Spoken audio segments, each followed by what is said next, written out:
Hi friends, ரொம்ப நாள் கழிச்சு நம்ம வீடியோ போடுறோம். இன்றைக்கி வந்து ஒரு சின்னதாக ஒரு டிஃப்ரெண்ட் கஞ்சி பண்ணலான்னு இருக்கேன். ஃப்ரெண்டுக்கு வந்து சோயாவோட கஞ்சி பவுடர் தேவைப்படுது. ஸோ நம்ம அது எப்படி பண்ணலான்ட்டு பிளான் பண்ணோம். ஸோ ஒரு 1/2 kg சோயா எடுத்துருக்கேன். இப்போது ஒரு 10 கிராம்ஸில் வந்துட்டு மிளகு ஜீரகம், ஆக்சுவலி 10ன்றதே ஒரு 5 கிராம்ஸ் போடலாம். ஏன்னா இது வந்து கசக்கும் இல்லையா. 5 கிராம்ஸ் எக்ஸாக்டாக 5 வராது ரெசல்யூஷனால். ஸோ 5 கிராம்ஸு மிளகு வந்து அதேமாரி வந்து ஒரு 5 கிராம்ஸு, ஏன்னா ஃபீடிங் மதருக்கு இது.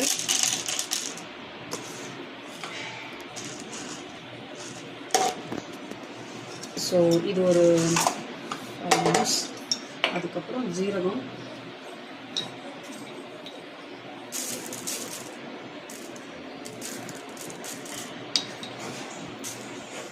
இப்போ நான் என்ன பண்ணுறேன், ஜீரகம் வந்து அந்தளவுக்கு வெயிட் பண்ணல. ஜீரகம் ஓமம் 2 சேர்த்து போடுறேன். ஓகேங்களா.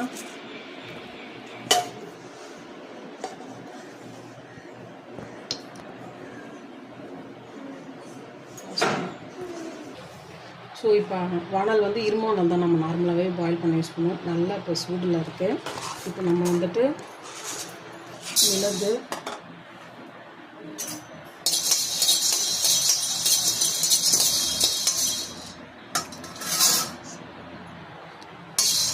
ஸோ நெக்ஸ்ட்டு வந்து நம்ம ஓமம் சேர்த்துக்கோம்.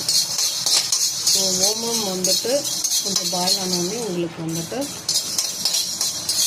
ஒரு அரோமா ஸ்மெல் ஜென்ரேட் ஆகும். ஓகேவா. அந்த அரோமா ஸ்மெல் வந்த உடனே நம்ம மிளகு, அந்த ஜீரகம், தனியா வச்சுருந்தோம் இல்லையா, அது நம்ம வந்து ஆட் பண்ணிக்கலாம். ஸோ நம்ம முடிச்சாச்சு. அடுத்தது நெக்ஸ்ட்டு வந்துட்டு சோயா வந்து க்ளீனாக தான் இருக்குது. ஸோ ஓகே, சோயா வந்துட்டு நல்லா